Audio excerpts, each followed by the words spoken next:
It's the scandal that's rocked the royal family to its core. Prince Andrew's relationship with convicted offender Jeffrey Epstein. On Sunday, Nine's 60 Minutes explores new revelations in the wake of Virginia Giuffre's posthumously published memoir. At the beginning, is it possible that you met Virginia Roberts? Never happened.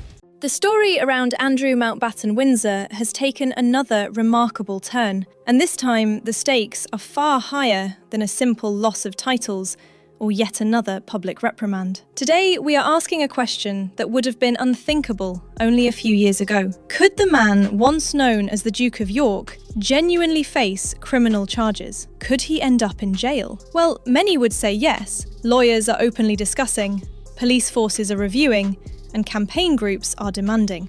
What has moved this into such dangerous territory is a combination of new leaked emails, renewed pressure from both the United States and the United Kingdom, and a public mood that has shifted dramatically. Viewers who have followed this saga from the beginning know that many investigations over the years have quietly stalled, but this time the evidence sits in a different category. There are allegations of misuse of a police officer, the sharing of highly sensitive personal data, and behaviour that several legal experts say may cross the threshold into criminal misconduct. Do you think that Prince Andrew will ever be held accountable? I'm going to try my damnedest. It's ridiculous that it's gone on this long. There's that much evidence that could have all of these people locked up for the rest of their lives. And the timing, coming just after his brother removed the last of his royal honours, raises the possibility that the palace knows more storm clouds are gathering. So let's walk through exactly what has happened, what is new, and what Andrew may now be facing legally. The heart of the current investigation sits in a leaked email that has reverberated far beyond the usual royal news cycle. According to The Telegraph, Andrew reportedly told Ed Perkins, who served as Deputy Press Secretary to the late Queen, that he had asked one of his Metropolitan Police protection officers to dig up information about Virginia Giuffre. What makes this so serious is not the gossipy nature of the claim, but the concrete detail attached to it. Andrew allegedly obtained Giuffre's full date of birth and her United States Social Security number, the 9-digit identifier that is as protected in America as a passport or bank account.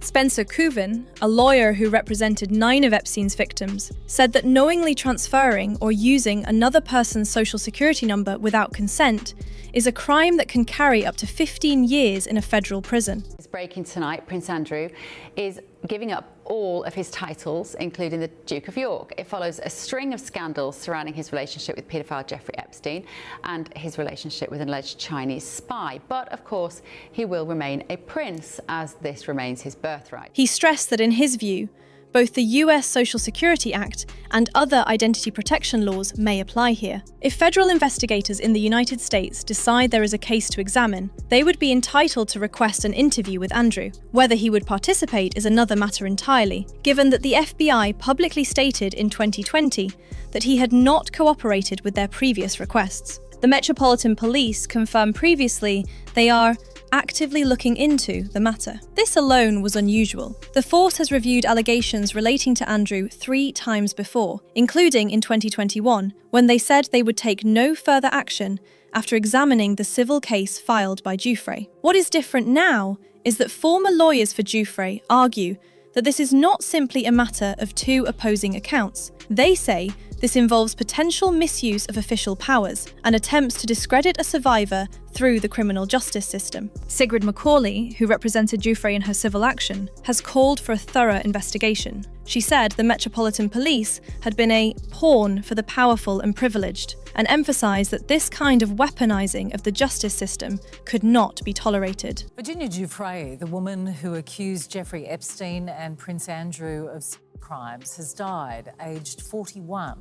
Her family has issued a statement confirming she died by suicide at her farm near Perth overnight. Her argument appears to be gaining traction. And this brings us to the next layer of the story. It is no longer just Andrew who may face questions. Buckingham Palace staff could also be drawn in, particularly around what they knew and when. The idea that palace officials may have been aware of the exchange of personal data raises obvious questions, especially when the monarchy is still trying to project unity and stability.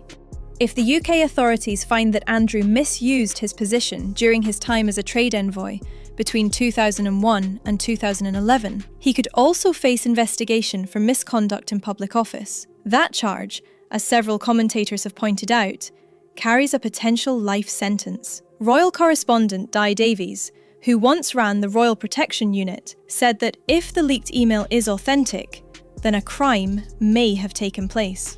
Over in the United States, there is fresh pressure from campaign groups calling for inquiries into both alleged identity violations and wider questions linked to his past role as a royal representative. Well, this is what we do know about Prince Andrew and the businessman and convicted child sex offender Jeffrey Epstein. We know Prince Andrew got to know Jeffrey Epstein in 1999. We know that he saw him fairly regularly for some period. The organisation Republic has said it is seeking legal advice about whether Andrew could face charges related to corruption or sexual assault while in public office. King Charles has removed his titles and honours. By removing what little remained, the King ensured that the institution could place distance between itself and any future legal fallout. Royal historian Andrew Lowney described this as an urgent attempt to protect the monarchy from what he called the most dangerous moment in 100 years. He believes the palace acted because there is a lot more to come. Most would agree that the king has not shared a close relationship with his younger brother for many years. Charles has always been regarded as intellectual and contemplative, while Andrew, according to some insiders, preferred cruder, lewd humour and circle of friends that never aligned with the monarchy's public standards. Let's just read you this statement from the family of Virginia Roberts Giuffre.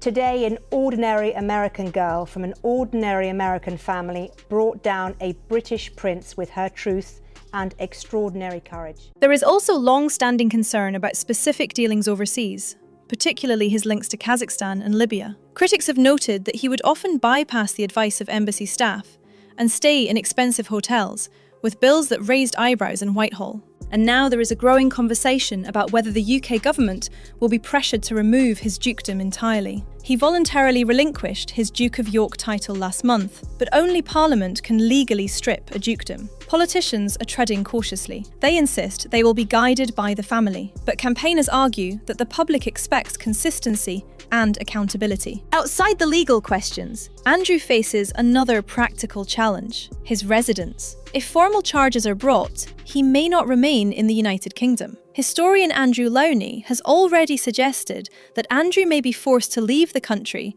in the same way Juan Carlos of Spain sought refuge in the UAE. According to Lowney, Andrew may end up in Dubai or Abu Dhabi, while Sarah Ferguson could divide her time between Portugal and Switzerland, even though she is currently looking to stay in Windsor. Sources close to the former couple have admitted that they may need to downsize their London footprint significantly, especially now that Royal Lodge is effectively lost. And yes, there is still the question of a possible interview request from the FBI. American authorities have long wanted to speak with Andrew, and lawyers for Epstein's victims have repeatedly expressed frustration at his refusal. If there is now renewed political pressure in Washington, perhaps linked to the wider reopening of archived Epstein material, Andrew could find himself in a far more precarious position. So what happens next? That is the question everyone is asking. Police investigations do not typically move quickly, particularly where cross-border cooperation may be required. But the combination of identity law violations,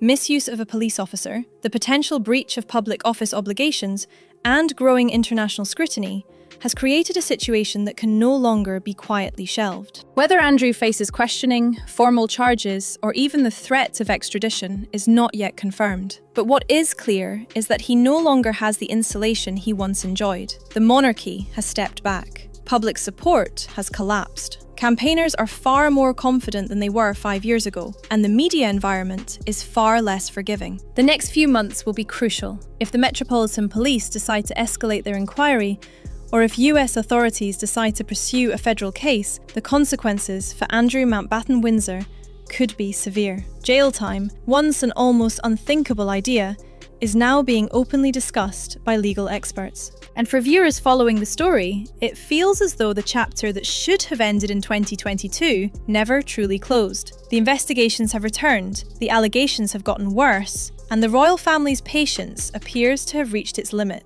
If you would like more coverage of Andrew's situation as this unfolds, make sure you subscribe. Let me know in the comments whether you believe charges will be filed or whether you think the palace will step in once again to shield him. Thanks for watching.